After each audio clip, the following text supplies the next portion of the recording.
From childhood, I was raised and cherished by my grandparents. In a minor accident, my beloved grandmother passed away.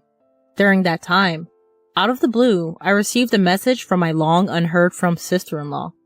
The message read, "I need you to take care of your grandmother who passed away 3 months ago."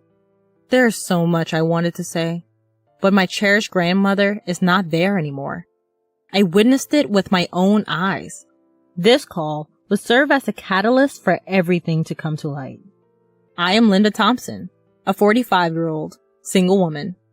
The last time I had a significant male presence in my life was back in college. After parting with him, I dove headfirst into the working world post-graduation, laboring in the marketing department of a major cosmetics company where I worked overtime and weekends as the norm. Before I knew it, I had missed my chance to get married.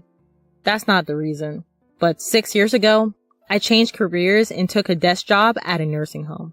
I used to commute for an hour and a half one way on crowded trains, and if I made it back home on the last train, I considered myself lucky. Now, I work at a place less than a 10-minute bike ride away from home. I get the usual days off as per the calendar, and overtime is almost non-existent. But that's not why I changed jobs either. I've never moved out of my childhood home. I'm confident in my financial standing, and I'm pretty good at household chores, if I do say so myself. So, why haven't I moved out? Because I love my family, especially my dear grandmother. I was born and raised in California. The members of my family are my parents, grandparents, and my brother, who is 5 years my senior. His name is Brian Thompson, now 50 years old. While I just said I love my family, my feelings toward my brother are complex. I used to love him as my brother. He was a gentle and caring older brother, always looking after his little sister. But Brian changed. After graduating from college, he got a job in car sales, moved out on his own early on, and married a woman from his workplace just 2 years later. From then on, we gradually grew apart, and he never shows up at our childhood home. Not during Thanksgiving, not during spring break, not even during the Christmas holidays. I vaguely know that he lives somewhere in the South, but that's about it. I don't even know if he has children. I can't even remember when I last saw Brian's face, or when we last spoke on the phone. It feels like it's been at least 5 years. Ever since I became a manager, I've been super busy. I'm leaving everything home related to you. Those are the last words I remember from Brian. My current impression of him can be summarized as, what an unfeeling man. That's why I made a career change and decided to not move away from my childhood home, to protect the house. My parents are both retired.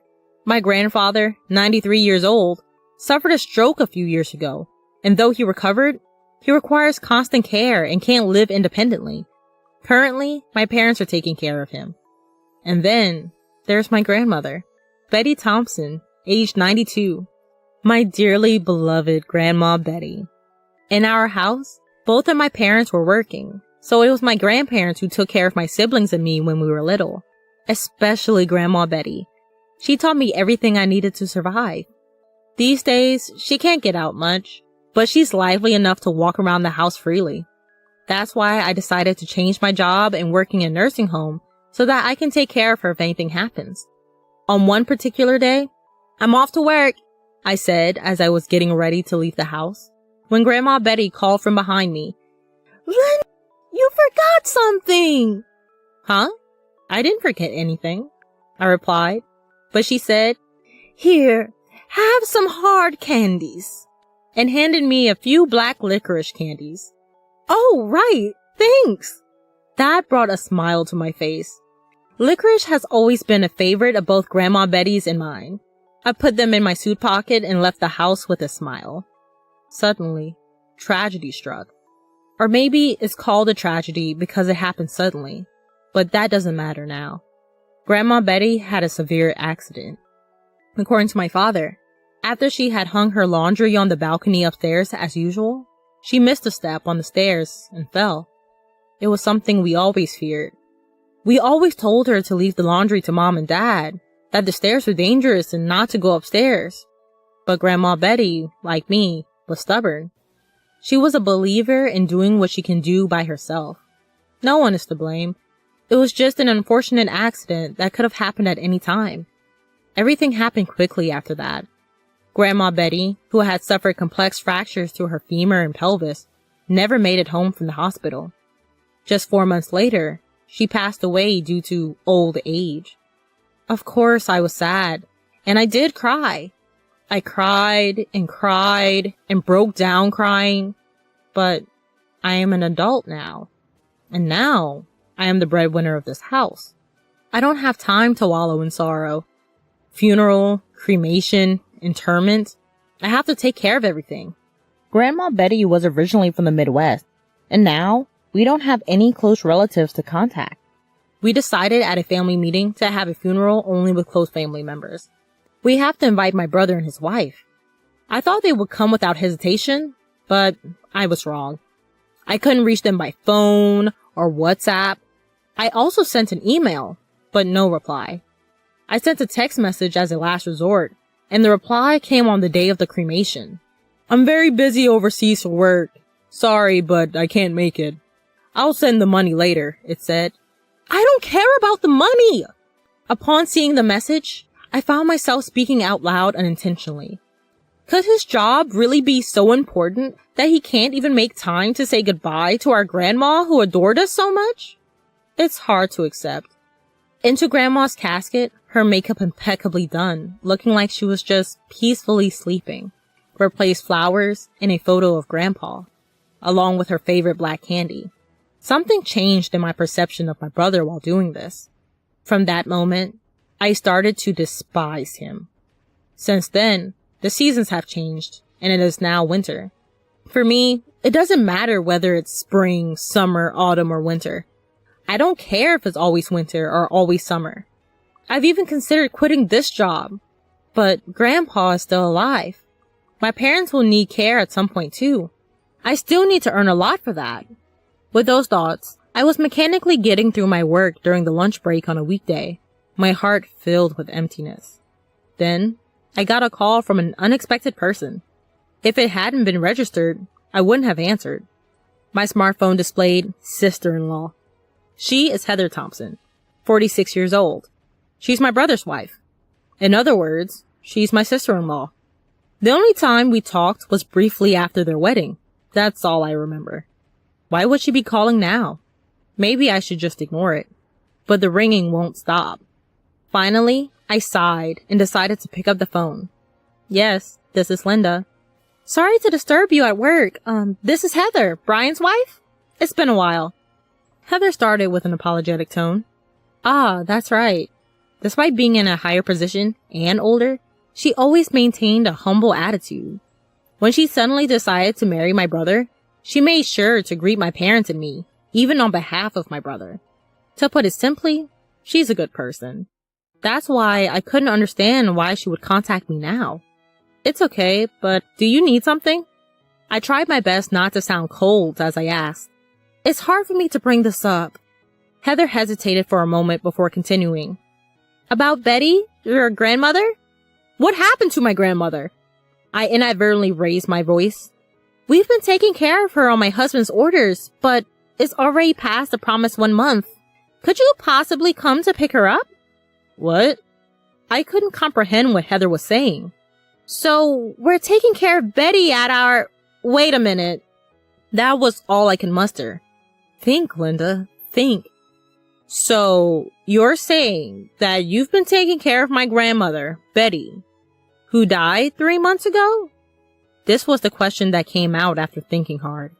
I knew it sounded nonsensical, but so did Heather. Yes, we've been taking care of Betty at our... Wait, she died? 3 months ago? A genuinely surprised voice replied. Why don't we calm down a bit, I suggested, and Heather agreed.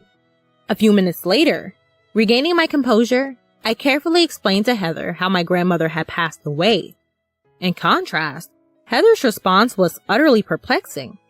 At the house where Brian and Heather are living, she said, we were told that your grandmother needed care and to take her in until arrangements were made at her home, and that they had been living together with my grandmother. There are two possible conclusions. We're both not lying, right? This was the first one. If that's true, then my brother, Brian, is the one lying. This was the second one. I had anticipated it to some extent. The reasons why one would tell such a blatant lie that would be exposed so quickly. But now, there are things I need to do before pursuing that. I'd like to get in touch with Brian right away. But he's basically unreachable on his mobile, I told Heather. I've never used my husband's cell phone either. He won't let me. She continues. However, I think I could talk to him on my cell phone while he's at home. And, she says. And? I interject.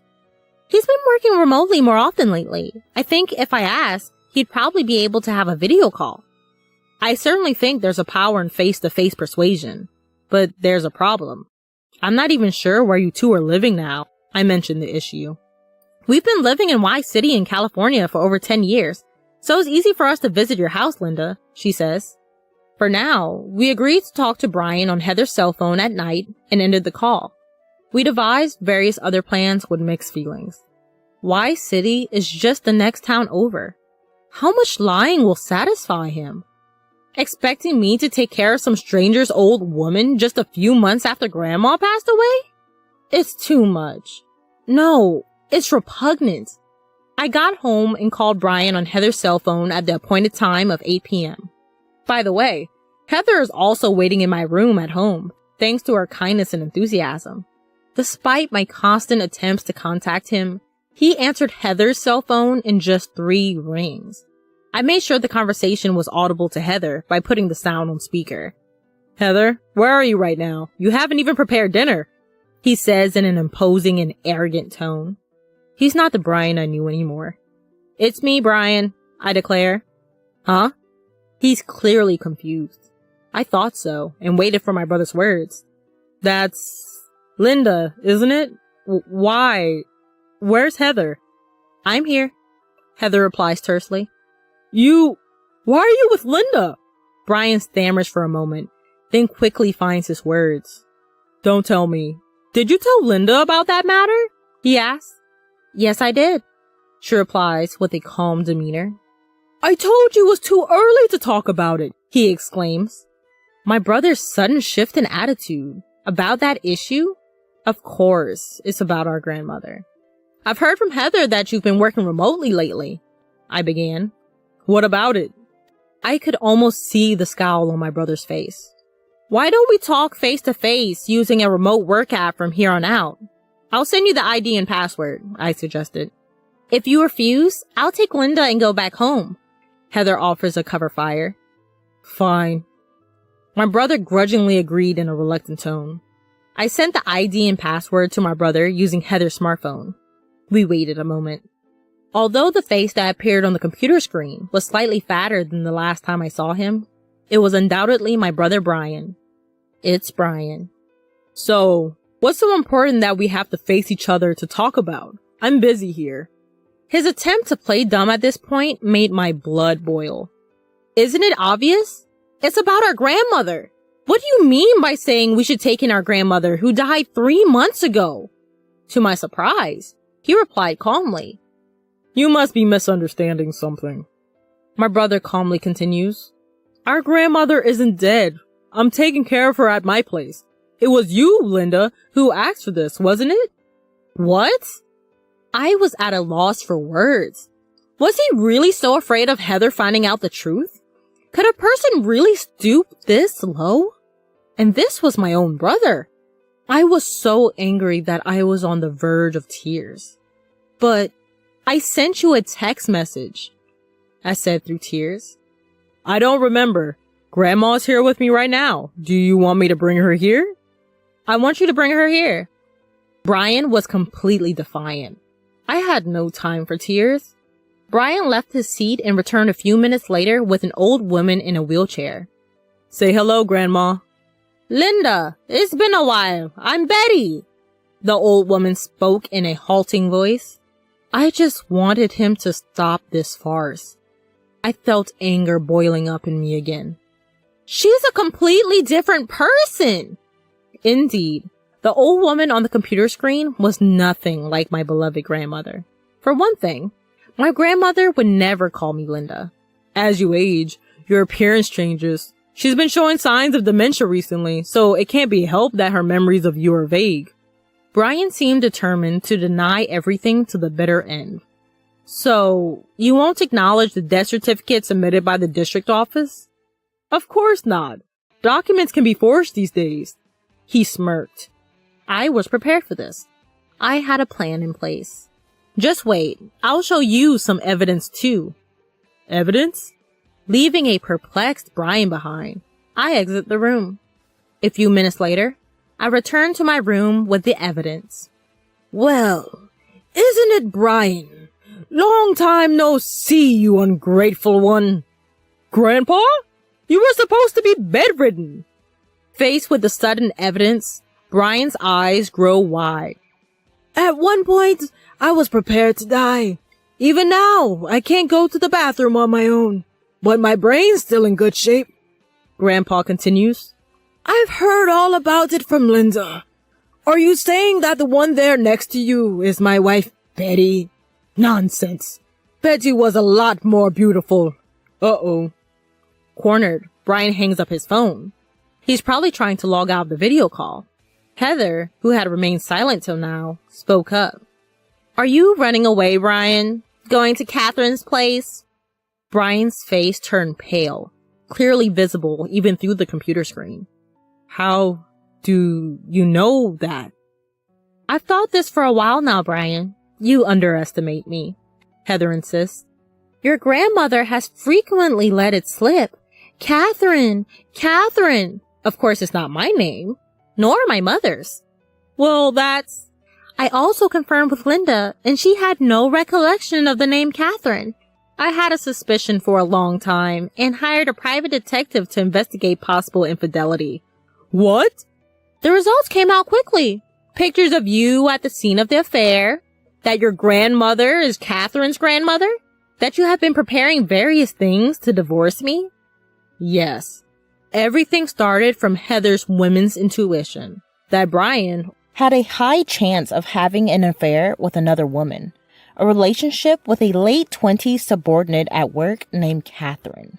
Brian had taken over the care of her dementia-stricken grandmother to win favor with Catherine. He was also plotting to dump her into a care home and push her off of my family home before admission. That he was planning to divorce Heather without any blame and remarry Catherine using every means possible. Heather proved all of this and then approached me. Honestly, she is an extremely intelligent woman, which seemed unimaginable from her appearance and demeanor. Do you have anything to say? I asked Brian, only intending to listen.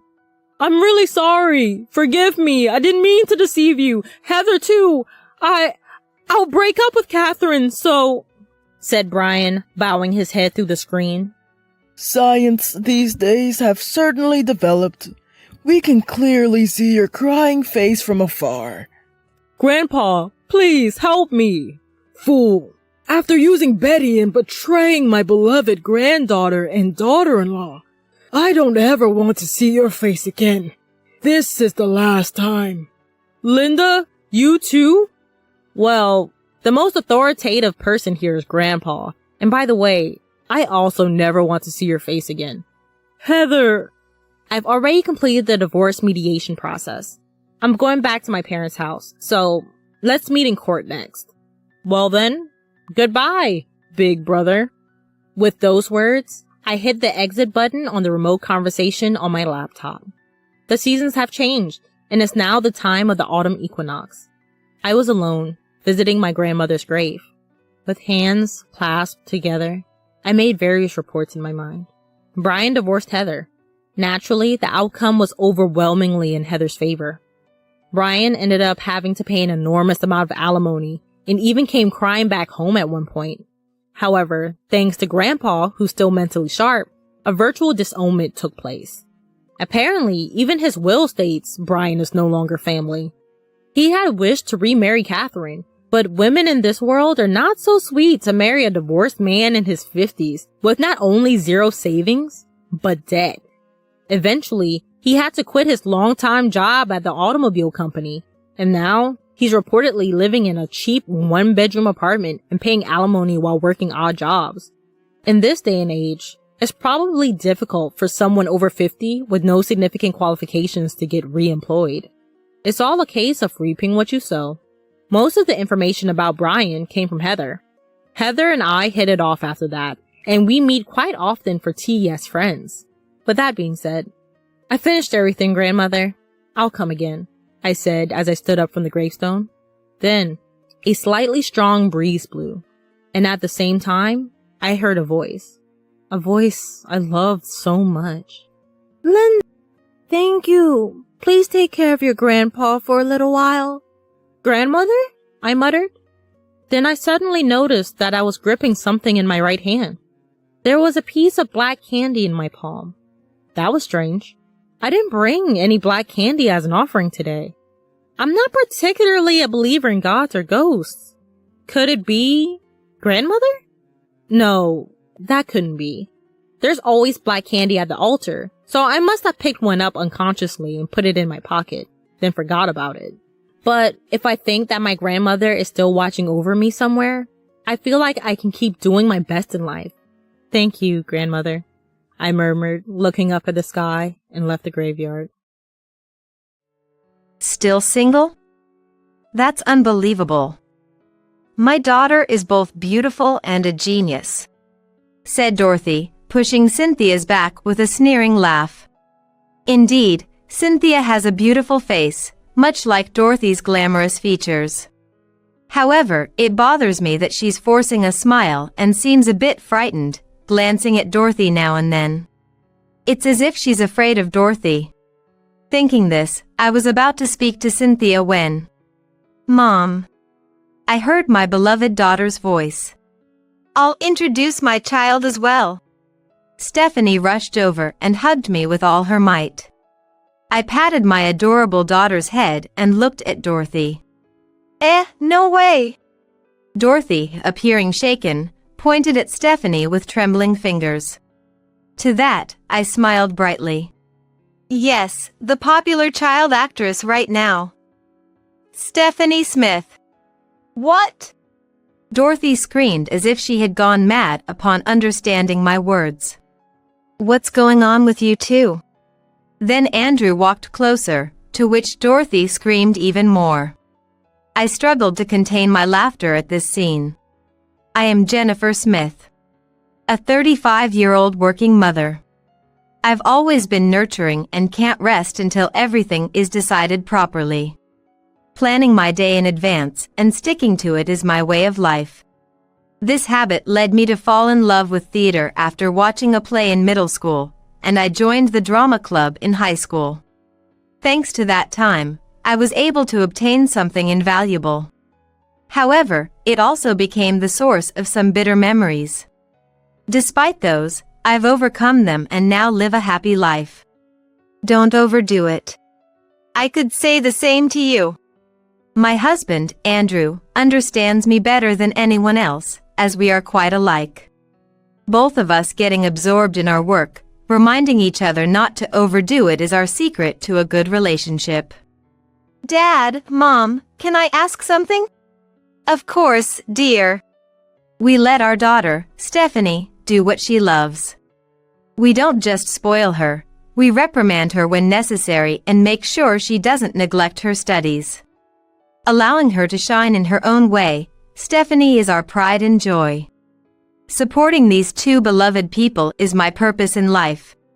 One day, I went to the local supermarket by myself.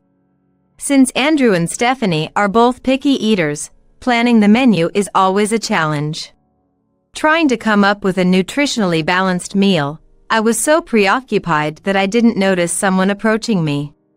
Jennifer? Is that you? The woman calling out to me was waving with a smile. With her glamorous appearance and slightly saccharine way of speaking. No way, Dorothy. It's been so long. Honestly, Jennifer, you're still so petite and childlike, I recognized you right away. This rude woman. Dorothy. She was my childhood friend, my former best friend, and the embodiment of my bitter memories. Dorothy lived nearby, so we went to the same schools from the childcare center through high school. Naturally, we became close and confided in each other about everything. Dorothy, I got a boyfriend. Really? Who?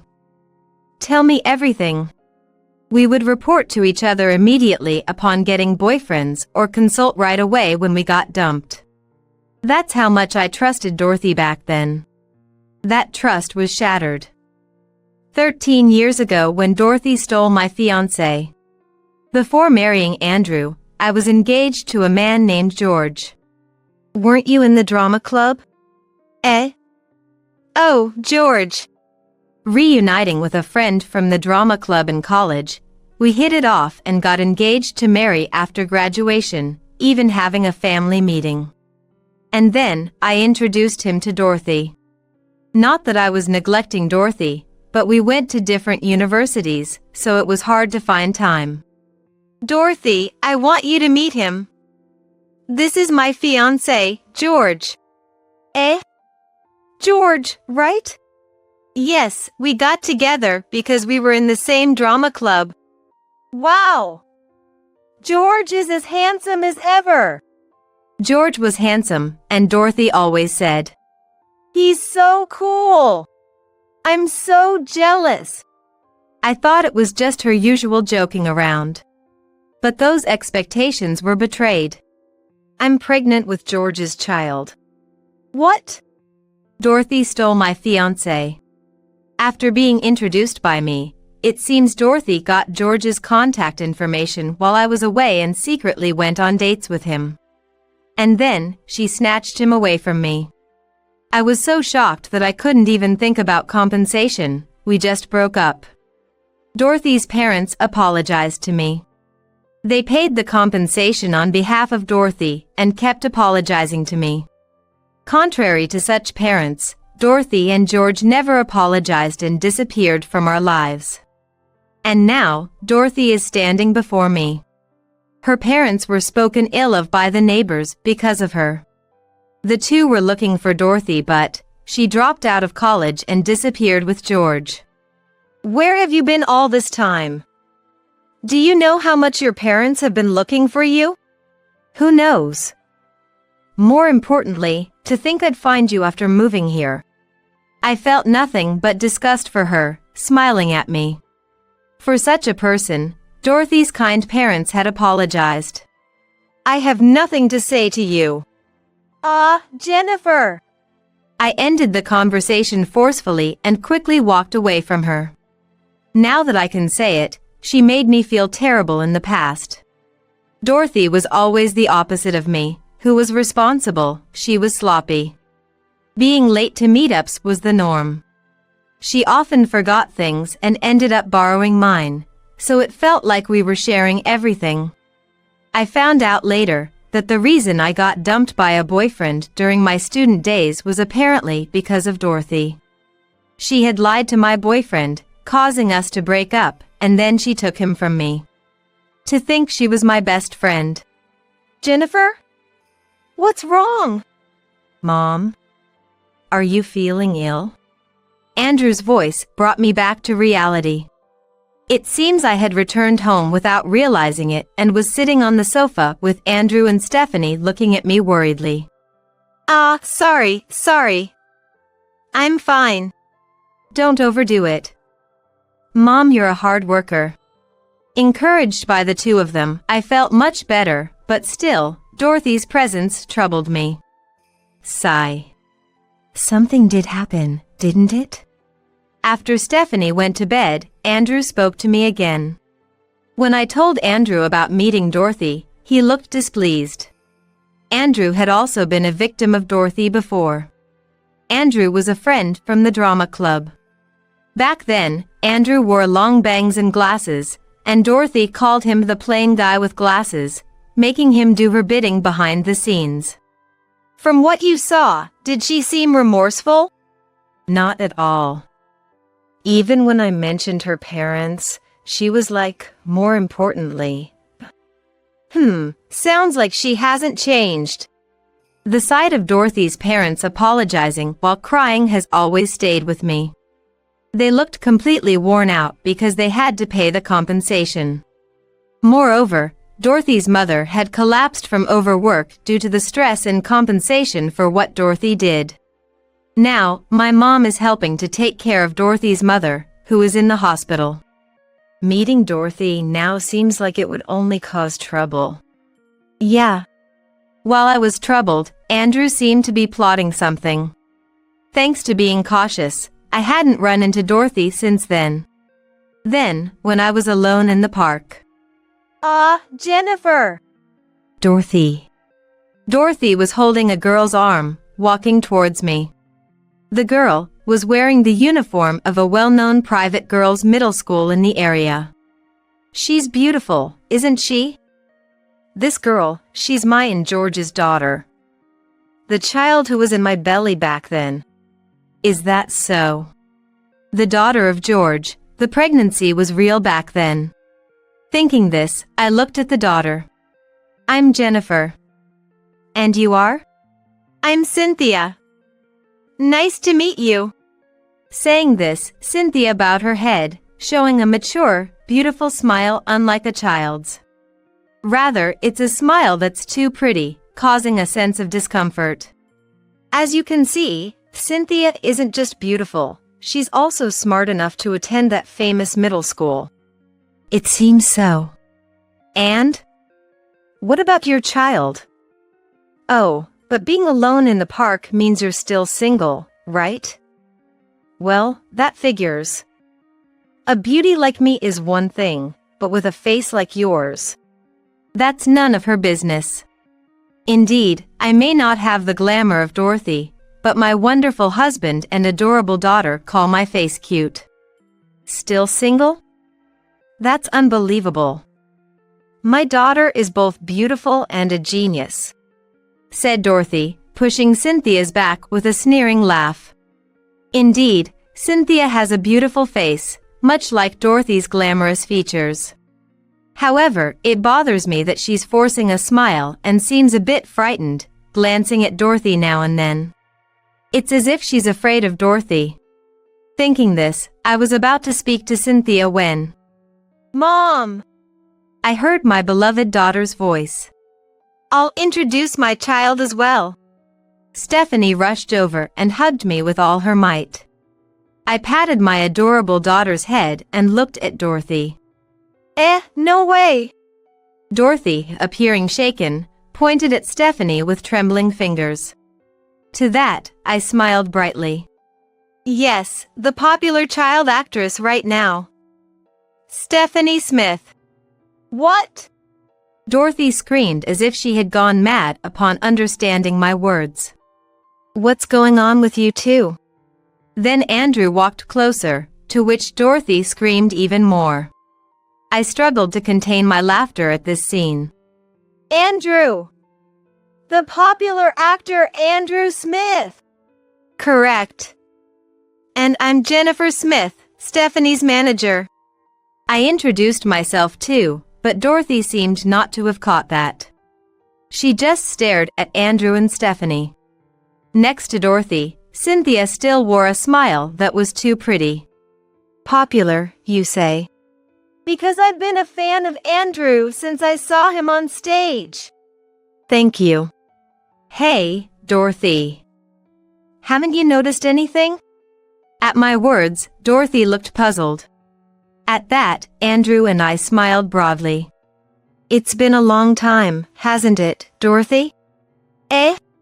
He's Andrew Smith, a friend from the drama club. Yeah. Dorothy again let out a loud exclamation. At that, Andrew burst out laughing. Hey, Andrew. I was trying to hold it in. Sorry. The Smith from the drama club, that plain guy with glasses. Because you said that, I made an effort. Andrew explained how he was ridiculed by Dorothy, which motivated him to polish his appearance after we graduated. He cut his bangs, groomed himself properly, cared for his skin with men's cosmetics, and switched from glasses to contact lenses, drastically changing his appearance from that time. Thanks to that, I've gone from dreaming of being a stage actor to appearing on TV. In a way, I owe it to you. No way, that plain guy with glasses is the popular actor Andrew? Dorothy muttered under her breath and looked at me. I was slightly taken aback by her furious expression. What is he doing with you? Even if you're friends, why did Jennifer marry a popular actor? Well, I've had a crush on Jennifer since high school. During high school, while being exploited by Dorothy, it seems no one else would help him. Dorothy was good at winning people over, so most club members believed her words. Others were either smitten with Dorothy or complied to avoid being lied to. In that context, I was the only one helping him. Come on, Dorothy. Do your own part. If you're going to say it's because he's a junior, show some seniority. I had scolded Dorothy without realizing her true nature. In addition to helping him. Andrew, you're really good at acting even in 9th grade. You should try being the protagonist next time. I think you can charm the whole school. It was after I praised his acting that he started to like me. After I went to college, he heard rumors of my engagement and gave up once, focusing on his acting training, until one day, he heard that my fiancé had been stolen. Unable to stay still any longer, Andrew came to me and poured out his long-held feelings. Mentally weakened, I nodded to his words and we started dating. Then, as he began to gain fame, he proposed, and we got married, resulting in the birth of Stephanie.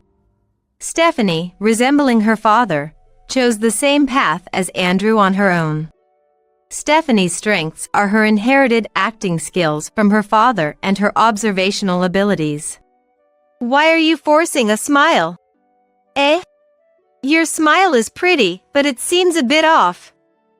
You don't really want to smile, do you?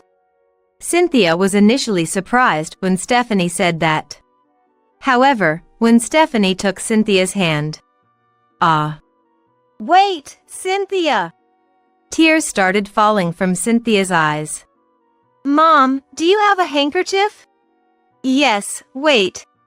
After receiving a handkerchief from me, Stephanie gently wiped Cynthia's tears, causing more to flow. Why are you crying? Stop crying. I'm sorry. Don't yell at her. Dorothy yelled at Cynthia, who was apologizing through tears. Stephanie then hugged Cynthia as if to protect her. Why are you crying? You were supposed to become a popular child actress, appear on TV as a beautiful mother-daughter duo. That's why I stole George with his good looks from Jennifer.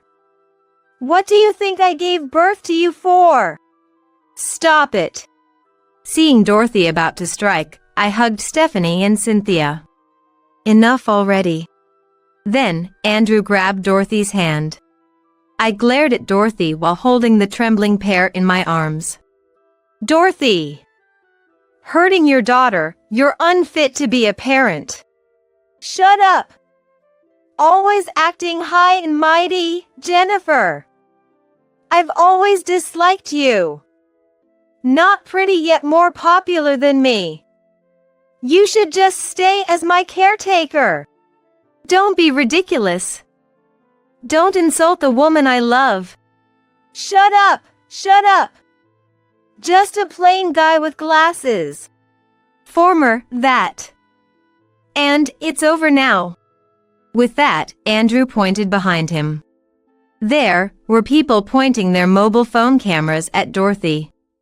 Originally, fans had gathered in the park to see Andrew and Stephanie, who were set to co-star in a drama, capturing the popular actor duo. The crowd had dispersed after filming, but Dorothy's outburst attracted attention again. From the crowd, comments like, "What's that? That's terrible.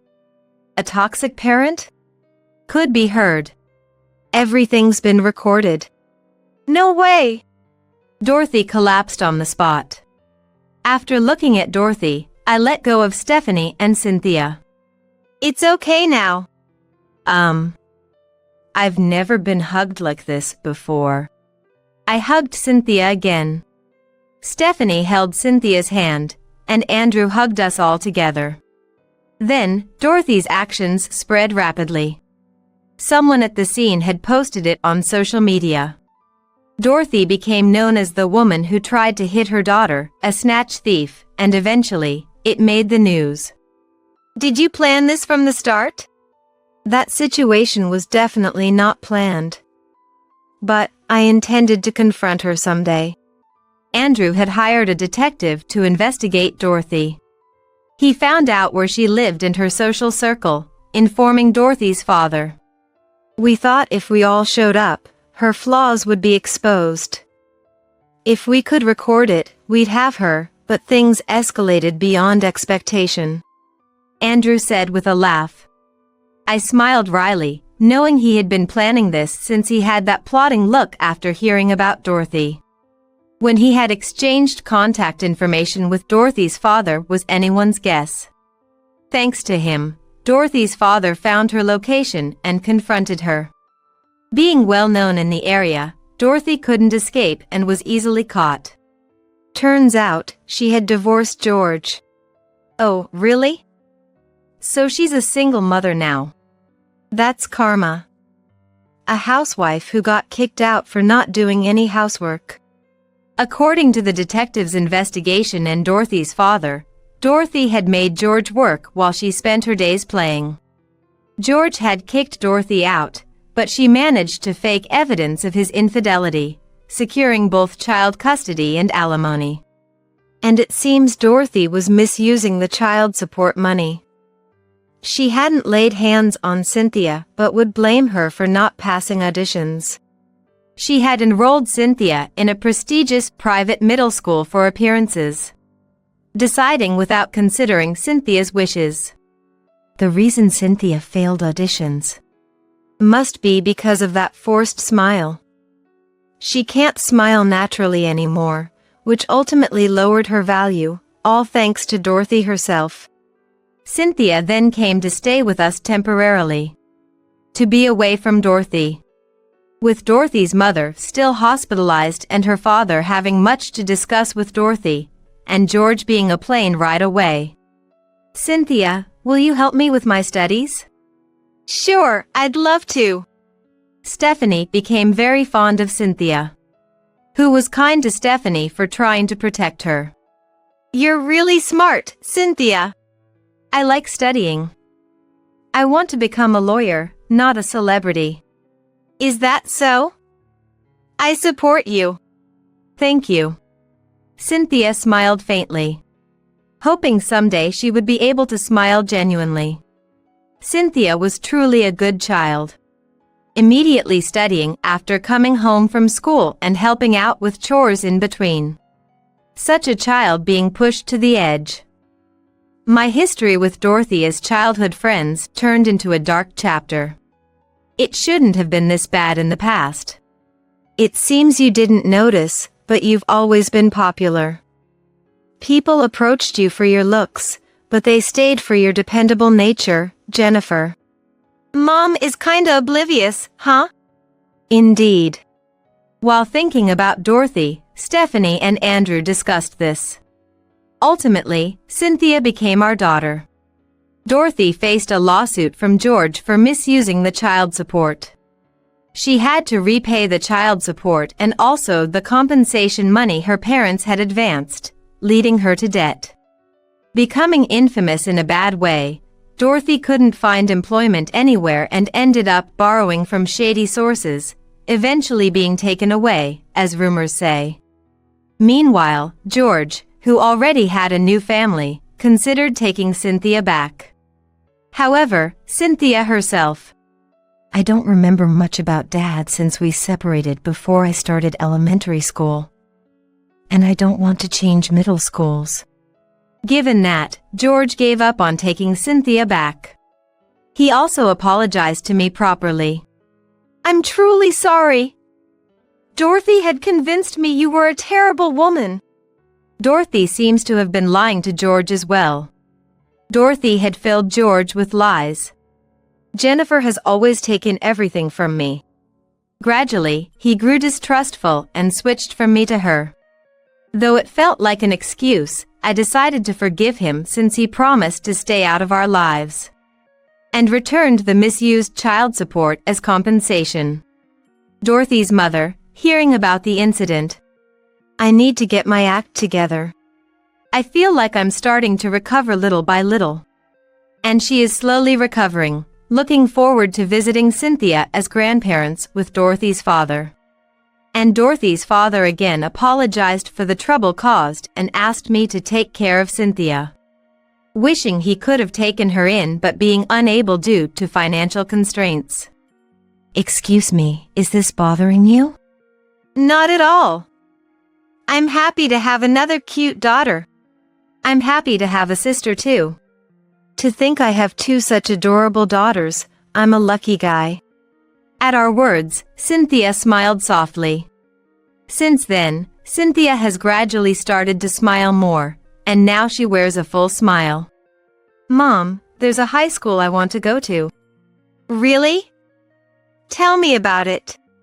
Even amidst a busy schedule, time is made to listen properly. With Cynthia's current radiant smile, she might become a popular actress in no time. But it's all about respecting Cynthia's wishes.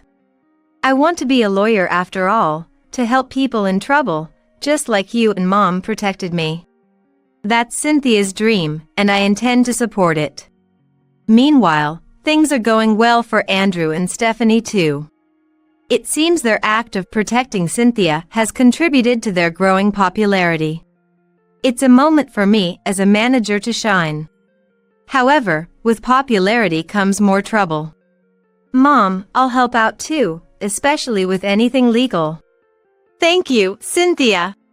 But no matter what troubles come, we'll be okay. As long as our family works together, we can overcome anything. I'm home. Cynthia, I got some sweets from the staff today. Let's eat them together. Thank you, Stephanie. I'm home, Jennifer, Cynthia. Welcome back, both of you. For my beloved family, I'll continue to give my full support today as well.